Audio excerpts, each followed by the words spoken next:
Let's go.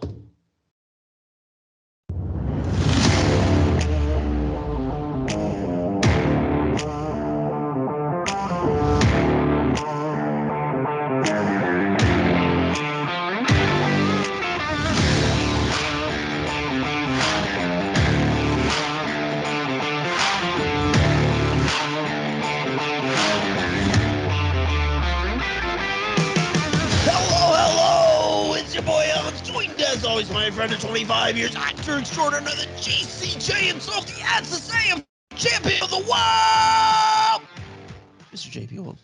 How you doing, buddy? Ooh, I am jacked up. Same. This movie, which is what? What are we doing this week? Oh, today our feature presentation is Mad Max: Fury Road. I don't think I had seen this. Gosh, dare I say since the theater or maybe shortly after. So it's been years since I've seen this, and god damn, it is good. Yes, I had a weird reaction the first time I watched it. And not a positive one. Okay. A couple of weird things bumped me. Okay. But this time was much more enjoyable. It's just it's just a nonstop thrill ride chase scene, insanity. Yeah. Insanity. And it's beautiful and hellish and just crazy. Yeah, and everything we want in a movie, like world building, great acting, great practical effects. Yeah, and we get the Tom Hardy covering his face for most of the movie. Yeah, and not talking a whole lot. Yeah. Which is great. He says 8 things the entire time. I'm not busting my trivia here, but I think they said other than grunts and nonverbal cues, he has 52 lines the entire movie. I'm surprised it's even that many. Yeah. It's and most of them are one word, it's Max. Bait. It's bait. Yeah. Bait is so good. But I loved it. I loved it. I had a new appreciation for it this time around. But before we get into that, what have you been watching, reading, seeing, doing this week?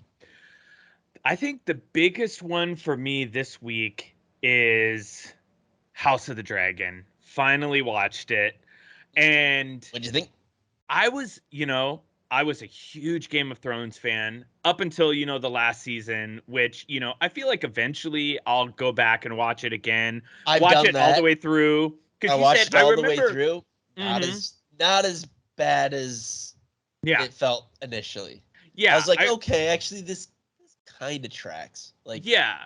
I remember you saying that, so that gives me hope for my, second run through of it. But just going back to Westeros and being back in that world and the fucking actors. It just is. It's just Game of Thrones again. It's just Game of Thrones again. It's fucking violent. It's fucking dirty. It's sexy. They chop a dick off. They chop a dick off. They pull a baby out of a womb. It's just good Lord. Oh boy. Oh boy. It's funny because I always said I wouldn't watch Hostel and those and Martyrs, and I've done those on stream with Aaron.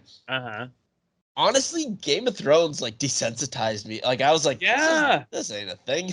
Dude, it's as much as we say we get squeamish with horror movies, the shit that we watch is just as brutally violent as fucking any horror movie. Martyrs is widely considered one of the most gratuitously upsetting violent movies, and I was just like, that was it. Yeah, it's because I think it's the thing between horror and action. It's you watch Friday the 13th, for example, and Jason is this big scary guy and he's killing people who are scared of him, whereas you watch something like John Wick, he's stabbing dudes in the throat, shooting dudes point blank in the head, but they're all trying to kill him too. If I've been slowly desensitized, man. Because I saw all those things, I was just like like, no, thank you. Yeah. That's why I kept upping it. It was like, we watched Hostel. Yeah. Hostel 2. Let's do Martyrs. Yeah. It's just, it's a different emotion that goes into it. So I think maybe that's why we get a little, ooh. Well, I just don't like the, like, mean-spirited part of it, like the torture porn type stuff. Like, I don't want to see, like, people who don't deserve it get got, you know, like, in horrible ways. You know? Exactly. That's what I don't like. Yeah, exactly. But yeah, I mean, I loved it overall. Like, my feeling of the first episode was I loved it. I know Game of Thrones in general is a slow burn, so I feel like if it's this good, I don't want to jinx myself. I don't want to jinx the show. But if it's this good out the gate, like, it could be like really special. It was a solid first effort. Solid first effort, solid pilot. George R.R. Martin is credited as one of the creators of the show. Oh, yeah. He had a big hand in it because he's never finishing the books, so he's just doing all this other shit. Exactly. Like, he's never doing it. Don't blame him. I would never do that. I'd go make all this money here and there doing these things. Yeah. Fuck it. Yeah. You're never going to live up to what people have in their heads. Never. I mean, you just can't. Mm-hmm. Which is why the second time through the finale or the last season, it was a little better because I had all this shit in my head, you know, that I wanted to happen or I thought should happen. Yeah, exactly. You know, I knew too much. Yeah. I'm just excited that he's really a part of this show because then he could kind of infuse a little bit more of his, you know, vision and his characters and his whatever. Je ne sais quoi. It'll be interesting to see where they go with it. I feel like they have a lot more leeway with the characters because the characters that they're dealing with were like basically in like a book that just listed their like attributes, you know, like like they're the back of their trading card, you know. Right. But it wasn't a lot of what happened to get to, you know. So they have a lot more leeway, which is I mean, like Benioff and Weiss, they were great at adapting something, but once they ran out of material, which again, they get a lot of shit for that, but that's not what they signed up for. They signed up to adapt something, and they are very, very good at that. But then when they had to do it on their own, I mean, that's not what they were. That's not what they wanted to do. That's not why they were hired. That's an impossible task. Exactly. I think they get a lot more shit than they should. Yeah. I mean, those first 6, 7 seasons are just incredible. Some of the best TV ever. Absolutely. Still are. Yeah. 100%. I've heard little rumblings that we might get like a Jon Snow in the Wildlings. Yeah. Equal, no, I heard that too. I mean, that's pretty much like a thing, right? Like they've announced like it's gonna happen I mean, in quotation marks. When you talk about like WB and all that, like who knows? I mean, but that's just they did a whole other pilot with Naomi Watts. They spent like $30 million and that's just gone. Yeah, but that was before all this like mergers and acquisitions and stuff. Well, yeah, like, but the merger, they did a whole Batgirl movie. Yeah, it's done. It's finished. Like $90 million. Never gonna see it. And apparently they're doing like they're calling them like funeral screenings on the Warner Brothers lot of Batgirl before they like put it in the vault like forever. Yeah, because of the tax reasons that they did that, like they actually can't ever release it. I know. We'll never see it. Never. And that sucks. I feel bad. I feel bad for all the people involved. Absolutely. I mean, all the actors and producers and stuff on that movie. Yeah, I feel bad for them. The lady who's playing Batgirl, like that's like that's your big break. That fucking sucks. And now sucks. I know. That's a whole. We digress. That could be a whole episode in itself. But also, how does Discovery, the Discovery Channel, how do they have enough to buy all of this? Fucking Discovery. What do they do? A lot of people be watching that learning shit. How did they buy? Like that doesn't make any sense to me. I don't know. Like it doesn't compute. You know? We got to It's look like, into oh, more of that. TLC just bought Viacom. Like, that doesn't make any fucking sense. Yeah. I don't I get don't it. know. Like, I have zero idea. Planet Earth was dope, but Jesus Christ, how did you get billions of dollars? Yeah. I don't understand. And now you're in charge. Fine, whatever. Okay, great. Okay. Okay. Tangent. What about you? What have been watching, reading, seeing, doing this week? Well, of course that. And what else did I watch? I watched She-Hulk. Thoughts? I really, really like it, but man, it's too short. Oh, okay.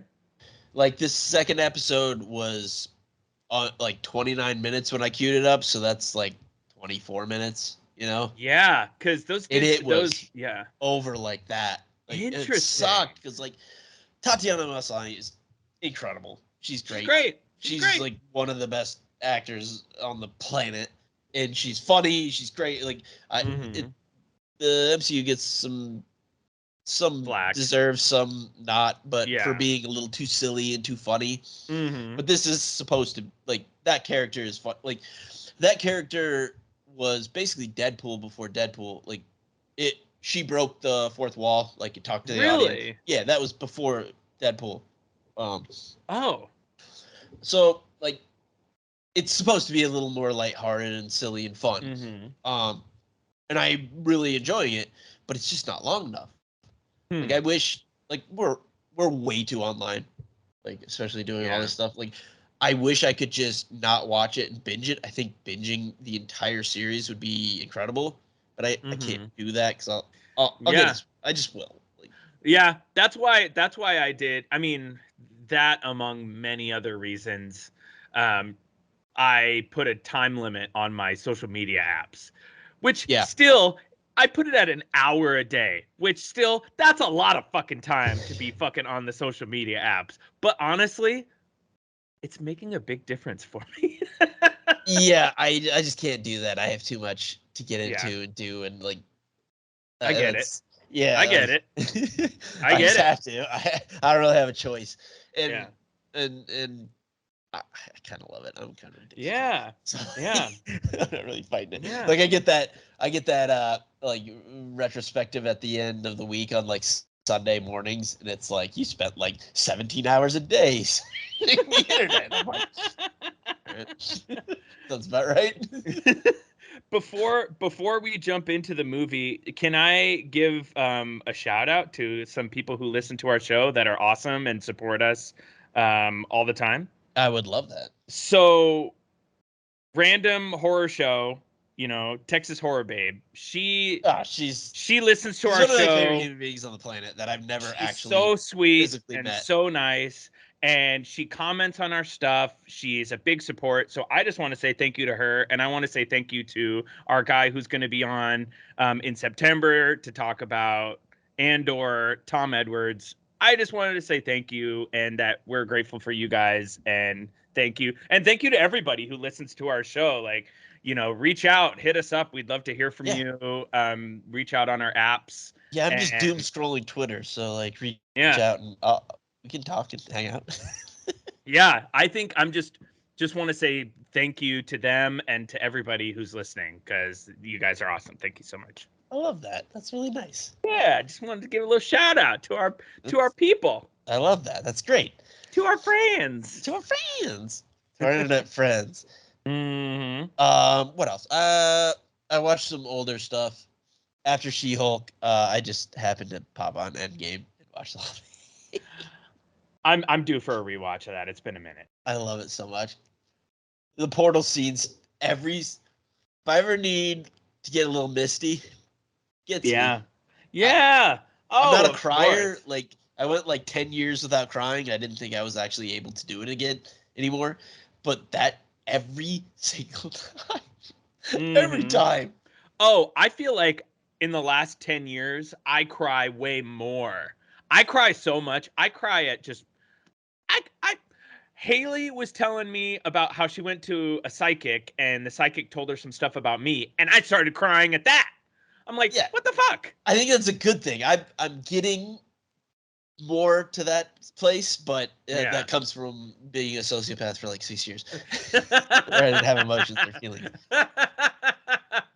Crying is great. It's a great release. It feels amazing. I felt so good afterwards. It's a great release. I was feeling like shit that day, and then after that, I was like, I feel great. Yeah, wipe for the sure. tears away. I also watched Empire Strikes Back. Oh, very nice. That was really good. I really enjoyed it. Yeah, I missed some good Star Wars. I'm so excited for Andor, and I cannot wait for the Ahsoka show. Yeah. Because she is my favorite Star Wars character of all time. I remember you said that. Yeah, yep. I'd be curious She's replaced Wedge as my original favorite character of all time. Like, that tells you all you need to know about me. The original trilogy, Wedge was my favorite character. Yeah. The background guy who's just kind of there, but he was in every single one and making a difference, but quietly.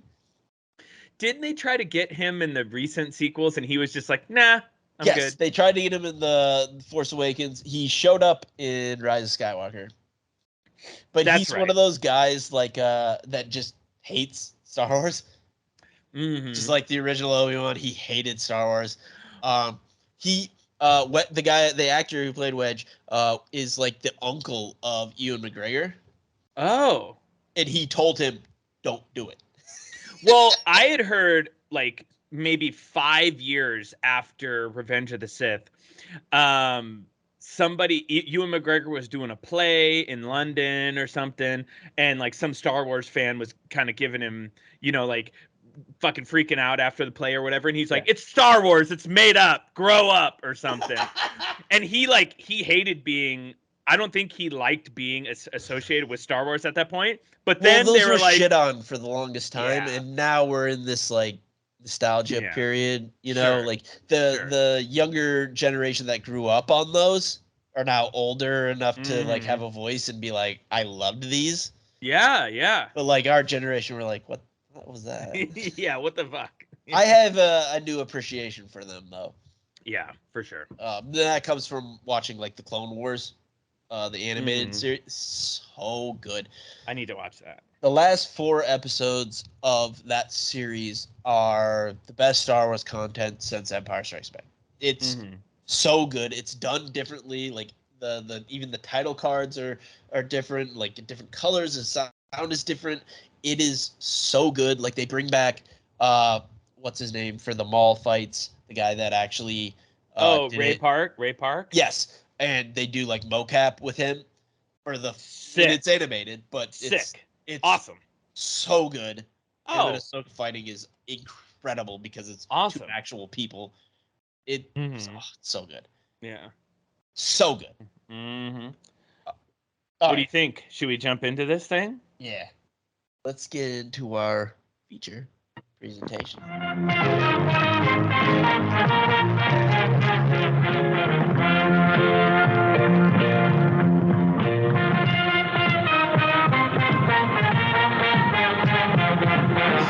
And now, our feature presentation. Mad Max Fury Road from 2015 to 97% from the critics on Rotten Tomatoes and 86% from the audience, directed by George Miller, starring Tom Hardy as Max, Charlize Theron as Furiosa,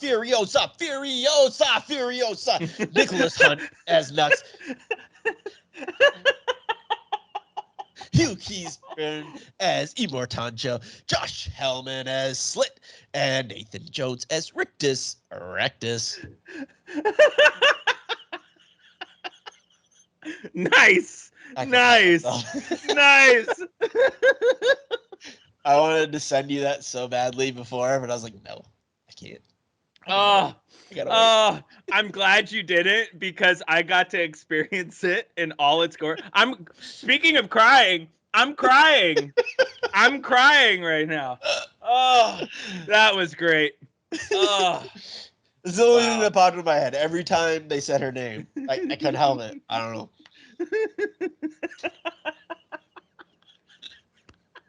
Okay, sorry. Please continue. Oh yeah, please continue. Let's get into it. We get a couple quick sound bites about like the world ending, which I love the way they did that. Mm-hmm. My favorite being It's oil, stupid.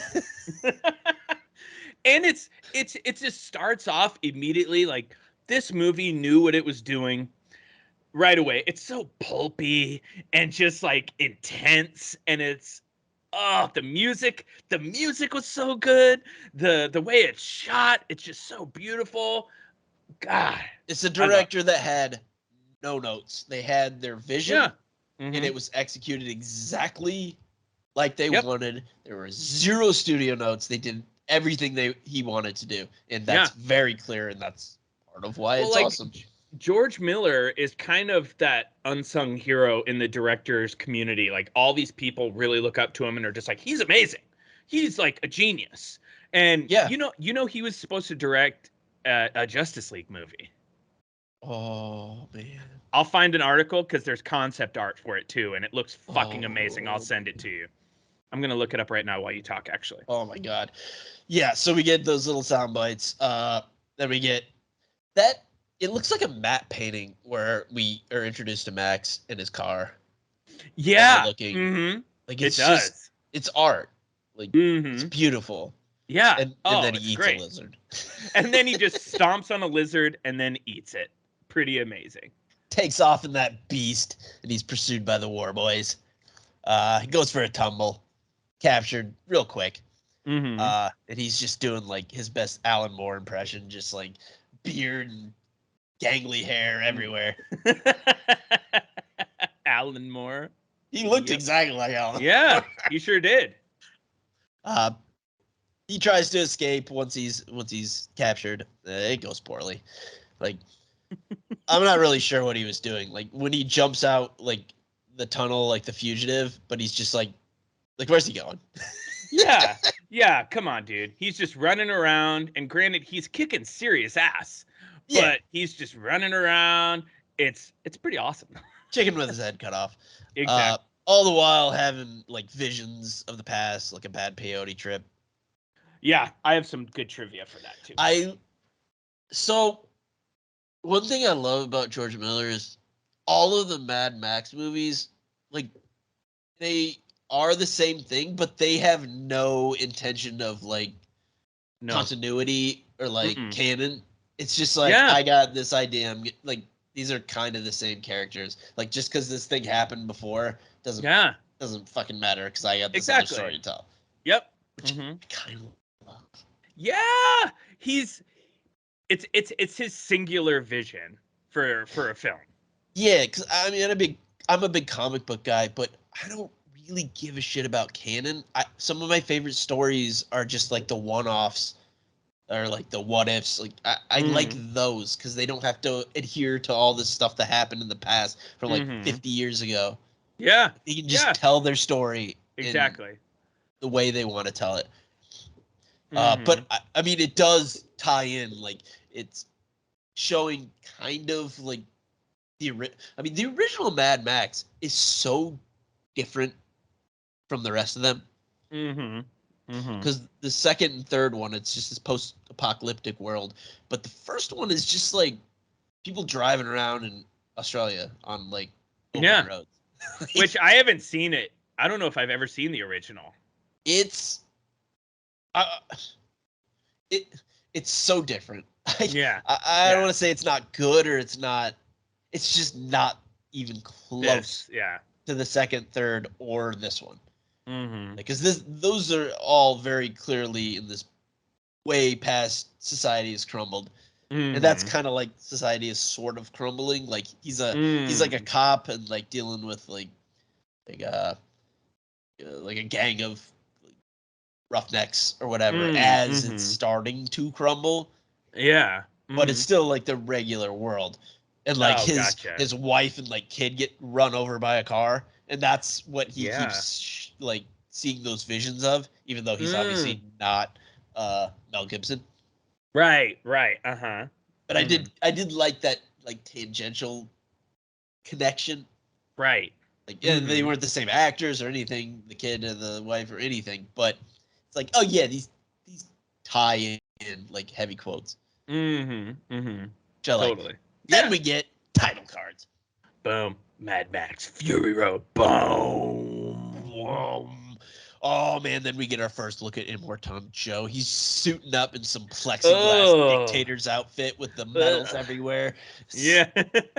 Added like a scuba suit on his mouth, like just like he looks like he should have been in like House of a Thousand Corpses or something. Yeah, he has like boils and shit all over his back, and he's just an upsetting person to look at.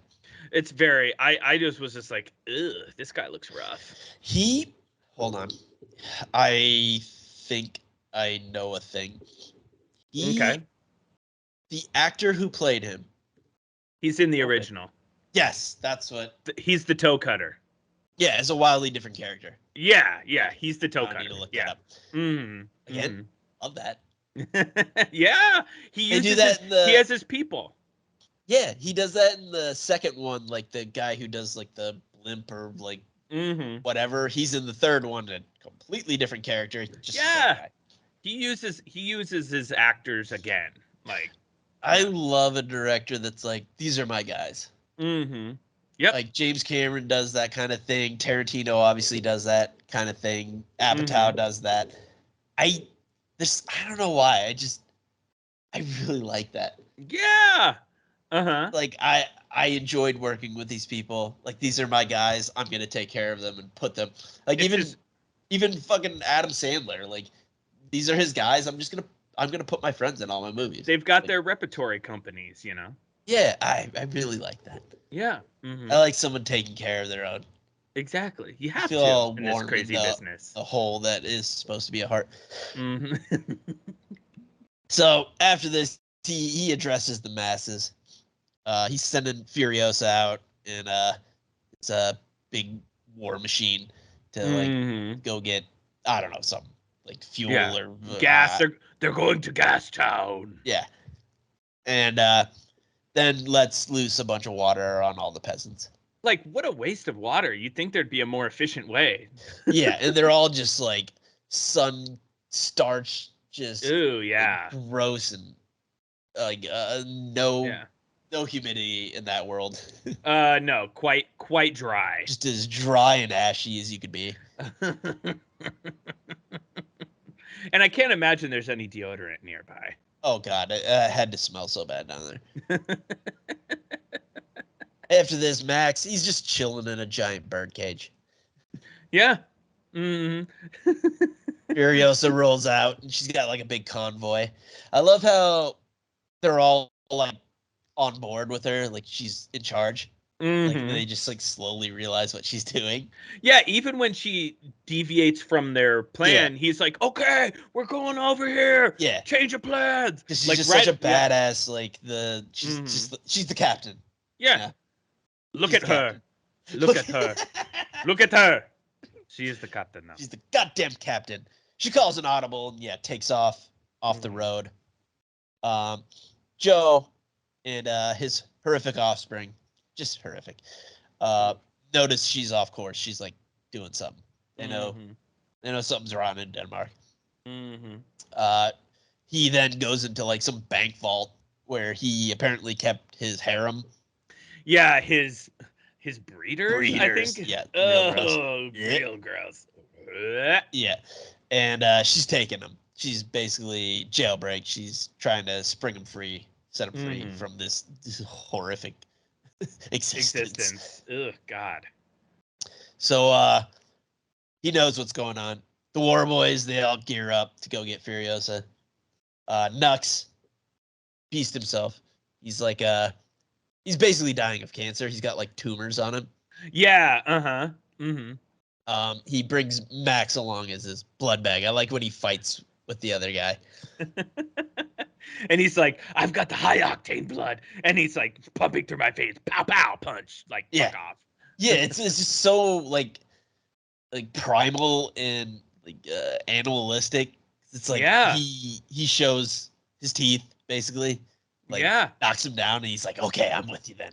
Because he challenges him and he's like, "No, I'm making a call. I'm promoting myself." And he's like, "Fuck that." Okay. He's like, "Nah, you ain't." Gets him back in his place. Man, he brings Max along and he is his blood bag and he's just strapped to this hot rod. And he's strapped to the front, no Yeah. less. Not even like, hey, let's throw him next to me or in the back seat. It's just like, no. Yeah. He's in the on back front. is his what do they call him? It's like his gunner basically. Oh, they had yeah. a name for it, but oh, true. All the war boys roll out with drums and guitar, like dual The guitar. the flaming guitar, dude, is awesome. So, okay, this is where my first viewing bumped me. When I saw that, I was just like, what the? It took me out of it. Mm-hmm. I loved it this time. And that was something I would have loved when I was younger. I just happened to see this at a in-between time. Yeah. Where it just didn't resonate with me. I was like, what? Like, why? Like, why is this dude playing like the dual axe, like with flames? Like, to what end? I kind of thought that too when I saw it. I was like, huh. But I mean, I like the music itself because it adds to the tension and the suspense. Yeah, but, it's a whole thing that he's composing here. But for the first time, it bumped me, and I was just like, I don't see what the whole fuss is. Once I get bumped in a movie, like I'm out. Like sure. Whether that's fair or not. I mean, I could get bumped because someone like moves in front of me and like, someone in the theater doing whatever could influence how I perceive the movie. So that happened the first time. This time, I was like, yeah, hell yeah. Yeah. Oh, it's fucking dope. It's fucking dope. It's awesome. Yeah, because I mean, it's just, of course, it's over the top. Like, I have a great trivia bit for it. Immortan Joe and like all his goons and everything's just to the nines. It's out there and it's weird and it's supposed to be. It's all for a reason. Yep. Yeah, it's nonsense, but their world is nonsense. Complete nonsense. Yeah, so it works. I'm good with it. Exactly. Yeah, same. I'm sure he was waiting for me to say I was good with it. We love it, George. We love it. You're welcome, George. You got my seal of approval, finally. Like he gives a fuck. So, some bandits show up to come for Furiosa and her crew. Mm-hmm. They're just like driving like mobile porcupines, basically. Yeah, fucking porcupine cars. Yeah. Yeah. They dispatch a few, and Nux, he like loses his mind and leaves the pack and arrives to Furiosa. I like how they're like, let's deal with them before, Yeah, exactly. I really enjoy that. It's like, okay, we're friends and then we're not. Like, first there's one enemy and then we'll get to our business. Mm-hmm. Exactly. Yeah, they go to work. It's just bedlam. Just fucking and we were talking about that before. Like, how do we describe what's going on? There really isn't a great way. Yeah, just so much chaos, fucking explosions, cars flipping over, people like jumping onto other cars with giant like javelins that have bombs on the end. Yeah, I don't even know what they were throwing at. Yeah, they were just javelins that like had Molotov cocktails at the end. I guess I don't know. They're the never explained it. It doesn't need to be. They're like Rambo's exploding arrows. These are like exploding javelins, and it's just fucking chaos, and it's amazing. It's beautiful chaos. Yes, and they fight off all these interlopers, and after they dispatch all them, they're after Furiosa. Mm-hmm. Oh, that storm that approaches! Whoa! God, it's hellish yet beautiful. Yeah. It's this crazy big sandstorm, and they go into it, and then there's this like fucking lightning and like a tornado, and it starts picking up the other cars like in fiery chaos, but it's beautiful. Even though there's people like burning alive and like flying up into the atmosphere. Yeah. But it's just like, wow. Like that visual is wow. That's like Roger Deakins level visual. Oh my God. It's amazing. It's amazing. So good. Yep. Exactly. And then we get, oh, what a day. What a lovely day. There's some Witness me, Bloodbag. Witness. Oh yeah, and he's fucking huffing he's fucking Charlie Dayin. He's fucking huffing some silver spray paint. That he floods his car with gas and huffs some spray paint like Charlie Dayin. I got a good trivia bit for that too. Oh my god, that's so good. It's so ridiculous. Like one of the other guys like gets shot in the face with some like spears, and then he just like goes like full send on when he does that. Shh. That is I don't understand, but it's awesome. Yeah. Like why? Yeah. How did you come up with that? Like what? Why? I don't. My brain would never have gone there. And it's amazing and it works, but like I just don't understand the through line. Like yeah, it's his crazy George Miller's crazy fucked up vision, which by the way, we forgot to mention we're watching this because he's got a new movie coming out, 3,000 Years of Longing, starring Idris Elba, Tilda Swinton. Also looks fucking bizarre and crazy. I love me some Tilda Swinton. Yeah. And clearly we both love some Idris. Snowpiercer. Oh my god. Yeah, she's amazing. She's amazing. She's so good. Good. I'll watch her in anything. Yeah. So the scene, like, I love how they end this scene too, because it's literally just been nothing but chaos for the last like 20 minutes, and a flare drops in the sand. He tries to ignite the car after he like soaks it in gas, but Max is just like, "Nah, bitch, we're not blowing up right now." Yeah, he stops him from dropping the flare, knocks it out of the car, and then they just like crash. And the light flickers out, and that's the end of the scene. Like, cool. So good. Such a great shot. And then when we come back to them, it's like regular day. Everything's fine. Max comes to first. Like, just out of the sand. Yeah, he's still, like, shackled to Nux. I love how he just, like, drags him out. And tries to get free, but he can't. And then just decides to, like, fireman carry his ass. Yeah, it made it seem like they were really far away, but they weren't that far away from the war rig. No, yeah, because he just all of a sudden comes up on Furiosa, and the lady's just like having a bath. And one of them's pregnant, which you know who that is, right? I recognize her, but I don't know her name. That's Jason Statham's lady. What's her name? Rosie Huntington Whitley, I believe. I've seen her and stuff, but like she's been in a ton of stuff. It was she's one of those like like that guy. Kinda, Yeah. She's popped up in random shit. I think this was one of her first big things, I want to say. Yeah, but she's Jason Statham's gal. I love how he tries to like blow the chains off with the shotgun and it just fizzles out. Just but then he uses that as a weapon, even though it's not working.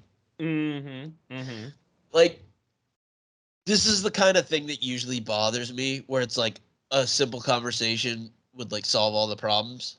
It's like they're all basically wanting the same thing, right? But they can't have that conversation. So it's like at gunpoint and threatening, killing, and he just wants to be free. He doesn't give a shit about any of them. And man, Furiosa's a badass. She's basically beating the shit out of Max with one arm, because her other arm, she took off. Like, she doesn't have one arm. Yeah, she took off her prosthetic arm, and she's just kicking the shit out of Max with one arm. He tries to have a drink. Yeah. Just guzzling it down. And oh man, I love how fast she moves on him. Oh, like a fucking spider monkey. Yeah, it's so good. They fight a bit. And this is good too, because there's so much like the enemy of my enemy is my friend, like kind of shit going on here, because he finds a gun that she had like taped up to the side and gets it, but then like the magazine falls out, and then Nux comes to and grabs the way that he grabs that and puts it as he slams it down is so cool. Yeah, and he goes, and then that like quick 3-round burst then he goes around her head, and the sand flies up. It's just so cool. He doesn't want to kill them. Like, he's not a bad guy, but he needs to like basically he needs to be the big swinging dick at the cracker factory. Yeah, he needs to prove his point. Yeah, he just wants to get the fuck out of there. He wants that mask off.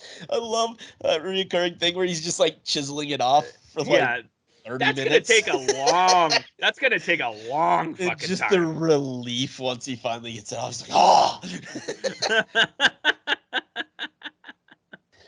But yeah, and Nux just thinks he's like on his side, but no, he's just like fucks him off real quick. Yeah, fuck off.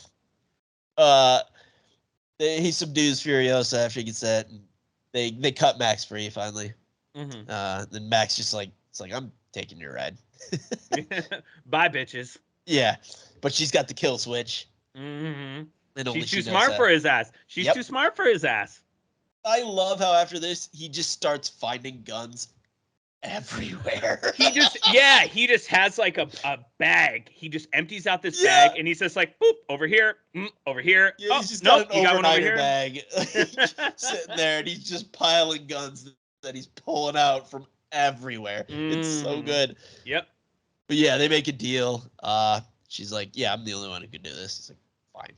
Like, I'm gonna hold a gun on you, but yeah, let's go. And I love how you see she's got like a fucking dagger in the as like in the stick shift. Yeah. They told Nux to basically fuck off, but he runs after him and like gets on the back. Causes some issues. I like how Max goes back. Like she starts to go. Like this is what like the beginning of them trusting one another. Even though he does take like the entire bag of guns. But she starts to go and he's like, no, I got this. Which is a big bit of trust, you know? Huge right off the bat. Yeah, and he goes back and like fixes what he messed up. But Nux like moved in and he's just so easily subdued. Easily. And they just toss his ass off the rake. Bye, Nux. See you later. Peace. They drive on into like this canyon. This was like the plan. Bad guys are in pursuit, but Furiosa had some like deal for safe passage for some fuel that they were carrying to all these dudes, and they double cross her real quick, super quick, and then they're really working together. Like the fight that they put up against these like motocross motherfuckers. It's so good. They're both just like blasted here and there, all over the place. Like they're just like a perfect team. They fight them all off, and seems like the day is won. And one of the ladies, pregnant woman, is on the edge and falls off and is run over by Immortan Joe. Yeah. Oh, that's brutal. I do like how he swerved and like crashed. Yeah. Like he's a bad guy, but like he crashed his own ride just to try not to run her over. Yeah. I don't know. There's some sort of humanity there from someone that but he also a human. I also think that could have been a little bit selfish too, because he knew that was his child. Right. He wanted the kid, but still there's some sort of humanity that cares about. True. You know? He clearly has like 1,000 kids. Yeah. Then yeah, they crash and they move on. Nux, he's made his way back on. He gets like real flirty with one of the ladies. Which, do you know who that is? She looked really familiar too. So Riley Keough, she's in so much shit, but she's Elvis's granddaughter. Oh, really? Yeah. Lisa Marie is her mom. Oh, wow. Yeah. And she's really good. She's like blowing up. She's blowing up. She's really talented. Oh, man. Yeah, he flirts with her. Everyone's real sad. They keep on trucking. Then they get stuck in some mud. Then a really upsetting scene. Joe tries to like cut the baby out of her. Oh, ew. That was not fun. Yeah, I didn't like that. No, and then especially when one of his sons is like twirling around the umbilical cord. Yeah, and then obviously unfortunately the baby didn't make it, and they said, you had a little baby brother that was perfect in every way, and he's like, I had a little baby brother. Yeah. He was perfect in every way. It's just firing a machine gun in the air. Yeah, it's like this movie, dare I say, it's almost like Shakespearean in its simplicity, in its simplicity, but also in its like drama and in its tragedy. It's just like, it's so good. Yeah, because it is really simple, and that sounds like a negative, but it's not meant in any way, shape, or form. Not at all. Sometimes that's the right move, and in this story, it's the absolute right move. Like, it's not a convoluted plot. Right. It's incredibly simplistic. Yeah. Yeah, I never thought of that. That's a really good point. Thank you. So, the heroes, they like end up escaping, whatever. I don't know, some stuff happens. I just don't know how to describe what happens. Yeah, well, isn't this where they get stuck in the sand? Yeah, they get stuck and in then they start catching up like, to him. Shit, and and Joe's like messed up brothers are like coming about, and I don't know. Yeah, and Nux is like, we can winch it to that thing. She's like, the tree? And he's like, yeah, that tree thing. Which is great, because he doesn't know what a tree is. Yeah. Like, why would he? It's all these little touches. Yes. It's all these little touches. So they escape, and then they like drive on, and they come across like some lady tied up. That's bait. That's bait. So good. Oh, great. And then Furiosa gets super emo in the desert. Yeah, because so basically Furiosa was going to take all these women to the green place, is what they called it. Which doesn't exist. Which we didn't know at first, because and then we find out that that's where Furiosa is from. That's where she was born. That's where she was taken from. But then when they are trying to winch to the tree, they drove past this like swamp looking area that looks like the fucking, Swamp of Sadness from Neverending Story. And it's just like toxic and gross. And they're like, where are you going? Home. She's like, home? There's no home. We're not, it's gone. It's poison. And then like exist. That scene though, where we see Furiosa and she's just losing her shit, and like the shot. Yeah, she like throws off her prosthetic and just like, and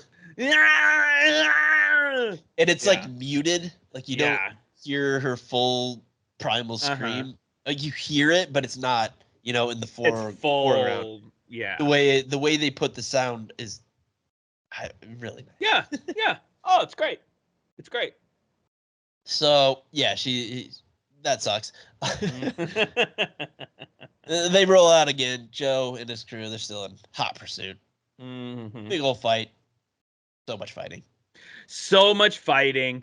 Yeah, so much fighting. Yeah, Max, Furiosa, they all get after it. Oh, I love at the end the way that she rips Joe's mask off. Remember me? Oh, man. She just like hooks it. It's like hooked on a chain that's hooked to the car, the wheel. And remember me? Just like, oh, wow. Oh, and then wow. Chanting, he's dead. He's dead. Yeah. Yeah. Oh. So much destruction. Yeah. And did we miss where I'm sure I missed a lot. Like I told you before we started, I wrote like 2 sentences for the last 30 minutes of the movie. It's because I feel like it's because we get so caught up in what's going on, because it's just pure action. It's just nonstop action. And, Furiosa gets stabbed with her own shifter knob, and she's hurt real bad. Yeah. Max is like on a pole and like being like pulled up by people, and then he like throws a guy off, and then those poles, like the pole vaulters, just like whipping in the wind, like the wacky inflatable arm tube men. Yeah, and Nux is fighting with Erectus, or whatever his name is. Nathan Jones is his real name. He's fighting with old Erectus, and then Erectus. What a name. Oh yeah, and then he like disconnects the war rig and crashes it at the gate the hot gates or whatever, like 300, the fucking hot gates. So then he can't get through and nobody can get through. So then they could go back to the Citadel and basically just like claim the Citadel because it's not being guarded. Right. Yeah. And then he finally tells her his name. My name's Max. Yeah. Which is probably the longest sentence he speaks. Mm-hmm. My name is Maximus Decimus, father to a murdered son, husband to a murdered wife. But yeah, it's just pain. It's just pain don't hurt. Pain don't hurt. But yeah, so then they reclaim the Citadel. They unleash all the water for all the people, and they're letting everybody up.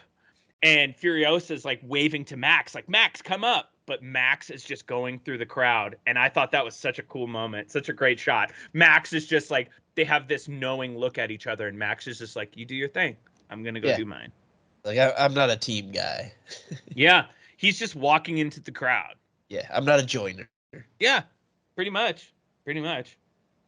I hope he gets his car back. Because that thing was awesome. That thing was badass. So cool. I mean, he has a motorcycle. That ride was so cool. Mm-hmm. I mean, I know that it needed to happen that way, but I wanted to see it. Yeah. Oh, the best. So good. So good. And as we lose sight of Max, we get credits. Boom. Did you like that little softball I tossed up for you? Thank you for filling in the gaps and like teeing me up. Yeah, I was just like tongue out.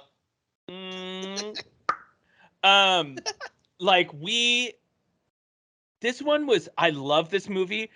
It was hard to describe, but just because there's so much action, so much action that like, we always kind of do that. Anytime there's a big action scene, we don't really go into detail because you can't do it justice. Especially when it's done well. Like, what can we say? It's like, oh, this guy punches that guy and then throws this guy through the thing and shoots that. Like, that's pretty nothing, much. Pretty much. So it's just they punch a bit or they shoot a bit. I don't know. Some shit happens. Yeah. I've got some great trivia if you want to hear it. Oh, hit us with some trivia. Over 80% of the effects seen in the film are practical, including stunts, makeup, and sets. Those CGI cars, like, so great. Is so good. The way that the crashes and like it's very clearly happening. Yeah. Incredible. Yeah, definitely. Editor Margaret Sixel had roughly 470 hours of footage to edit. Watching it alone took her 3 months. Wow. Yeah. I kind of want to do that. Yeah. Yeah. Just do a Topher Grace and just like edit a trilogy of some kind. I won't even edit it. I'll just put it all in a loop. Yeah. There you go. Every single scene. The flame shooting guitarist is Australian artist musician Sean Hape, better known as Iota. In an interview on Vice, he said the guitar weighed 132 pounds and shot real gas-powered flames, which he controlled using the whammy bar. Awesome. It's so fucking Why was cool. it so heavy? Probably because all that gas in there. Oh, yeah. Yeah. That's an absurd amount of weight. Yeah, that's insane. But fucking good on him. Right? Margaret Sixel is also director George Miller's wife. When she asked why he thought she should take on this project, as she had never edited an action film before, Miller replied, because if a guy did it, it would look like every other action movie. Sixel's work paid off, and she received an Academy Award for Best Editing. Wow, that's actually really fascinating. Right? Isn't that so cool? It's kind of like old school, like maybe not PC, but like there can be a different touch, you know? Yeah. Oh no, of course. It's like, look at Marsha Lucas. Like, yeah. The ones she edited were great, and once she stopped editing George Lucas's movies, yeah. In a Cannes press conference for the movie, Tom Hardy apologized to George Miller for the reportedly complicated relationship between the star and the director during filming. He stated, "There was no way, I have to apologize to you because I got frustrated. There was no way George could have explained what he could see in the sand when we were out there. Because of the due diligence that was required to make everything safe and so simple, what I saw was a relentless barrage of complexities simplified for this fairly linear story. I knew he was brilliant, but I didn't know how brilliant until I saw it. So my first reaction was, oh my God, I owe George an apology for being so myopic." I love that. Yeah. I could see that being wildly confusing. Like, you can't see the forest through the trees when you're in it, you know? Like, because this guy has this vision, and you just are like, what the fuck's going on? Oh, yeah. It was all in his head. I love that he's just like, just trust me. Just trust me. I love that he made a point to be like, my bad, dude. Yeah, good on him. That's really cool. Yeah, I always liked Tom Hardy, but that makes me like him more. Same. To prepare themselves to go into battle, ready to sacrifice their lives for Immortan Joe, the war boys spray their lips and teeth with a silver substance, very much like common spray paint. Both the war boys and Immortan Joe often speak about this as though it's a religious ritual, saying that it will allow them to enter the gates of Valhalla shiny and chrome. However, in a May 2015 interview with Crave Online, actor Hugh Keys-Byrne, who plays Immortan Joe, said that this practice, which the war boys think is purely ritualistic, actually involves the inhalation of a very euphoric drug that keeps the war boys high and suicidally devoted to Immortan Joe. Another clue to the spray's narcotic properties is the fact that chrome and chroming are Australian slang terms for inhalant abuse. Oh, I mean, I assumed that. That it was getting them high in some way, shape, or form. Yeah, that's what I figured too. Yeah, totally. It's funny that they chose Valhalla. Yeah, but I feel like that's just a Viking thing. But it's like very like warrior culture, and it's just but they have no resemblance to Vikings. But it's not funny, at all. like the piecing together of their like mythology. Yeah, from the past, you know, because they don't know anything from the old world, so they're just like piecing it together. Yeah, it's to great. Make a story. Night scenes were filmed in bright daylight, deliberately overexposed and color manipulated. In many shots, the sky was digitally replaced with more detailed or interesting skies. Yeah, I mean, the sky is just gorgeous. Fans of the franchise were confused when it was speculated and debated if the reboot wasn't a reboot and was a sequel or a prequel that took place before The Road Warrior or before Mad Max Beyond Thunderdome. George Miller had stated that Mad Max Fury Road was in fact a reboot and that he didn't want to do the same story again and wanted the new incarnation of Max to be remembered as a man with nothing to lose. Yeah, I mean, if you watch Thunderdome, like, you should know that there's no real through line. Yeah. It shouldn't be a surprise that they borrow some stuff, but whatever. I need to go back and watch all those again. It's like it's been forever. Turner, right? Tina Turner's Beyond Thunderdome, yeah. Back when they would do that in the 80s. I mean, I guess they're still doing that now, but the second one's so good, man. I need to watch that. The little kid with like the whatever, what is that? The Australian boomerang. Boomerang, yeah. I love when it cuts that guy's fingers off. Oh shit. God, I need to watch that. Maybe we should do that next week. Mad Max 2. I would be okay with that. I think it's on HBO too. If you're interested. I think they all are. Let me think while you do. Yeah. The little girl whose voice Max hears and Max sees in hallucinations is called Glory. In the backstory, Max was saved by a mysterious woman when his rebuilt Interceptor was stolen from Russian bandits called the Buzzards, who left Max to die. Max agreed to help her rescue Glory from the sunken city, which was the Buzzards' hiding place. Max found and rescued Glory and took her to her mother. However, tragedy struck when pursuing buzzards ran over Glory and her mother, and Max buried them. Yeah, it's brutal in the first one. They just get pasted on the highway. I know, Jesus. Jeremy Renner campaigned for the role of Mad Max. At one point, during the film's long development, Michael Biehn was also considered the Bean as well as Channing Tatum and Heath Ledger before his untimely death in 2008. And Sam Worthington stated that, like Eric Bana, he has never been approached for the role of Mad Max, despite widespread rumors that circulated the web following the film's announcement. Only Michael Biehn could have taken that role. That would have been awesome. Only person. Uma Thurman was considered for the part of Furiosa. Uma. I like Uma. I do too, but man, Charlotte's so good. She killed it. They're supposed to be doing like a prequel with but she's not involved, it's weird. When she's young, so it's Anna Taylor-Joy or whatever. Well, she's great, but that's kind of weird to not use like this megastar who was awesome in that role. Yeah. And last but certainly not least, body count. Body count. Oh. It's a lot. Oh my god. 137. 110. Oh, man. 34 killed by Max and 32 killed by Furiosa. Wow. He broke it down. I know. I was just shooting from the hip.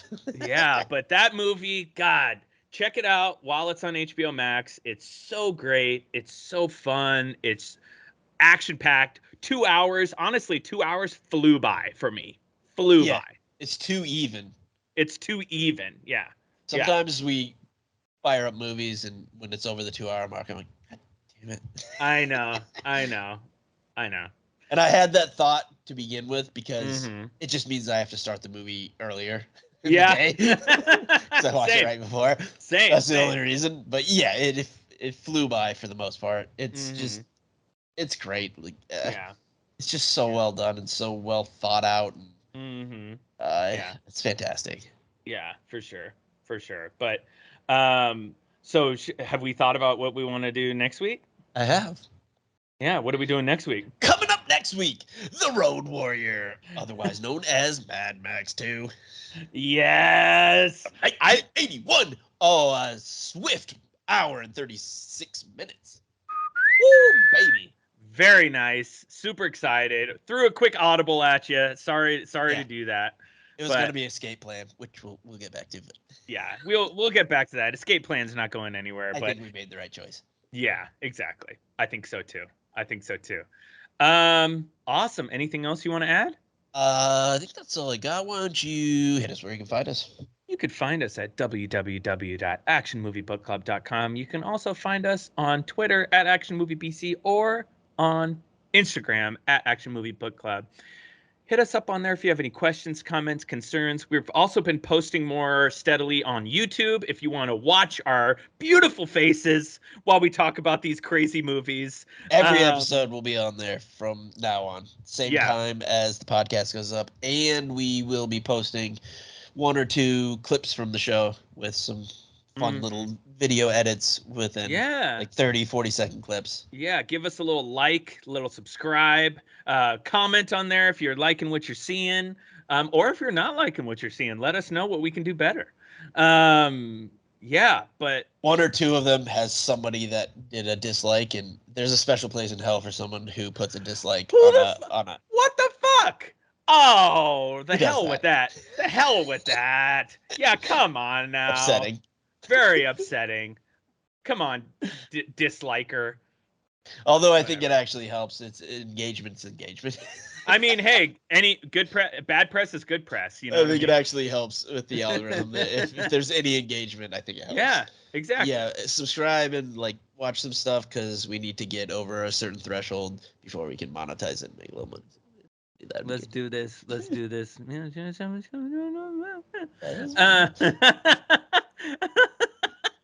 But chuckles this way. That's all.